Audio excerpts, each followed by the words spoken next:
Hello, this is Bill Collins with UltraSound Home Inspections. Today I'm inspecting a house that's approximately 10 years old, and I found two reasons why you should get a home inspection before buying a piece of property.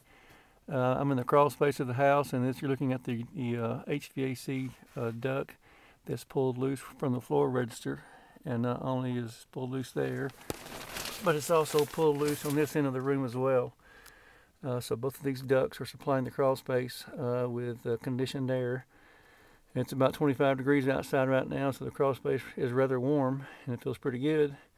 But this is something that needs to be addressed by the sellers to make the house more energy efficient. For more information on videos like this, please visit our website at ultrasoundinspections.com.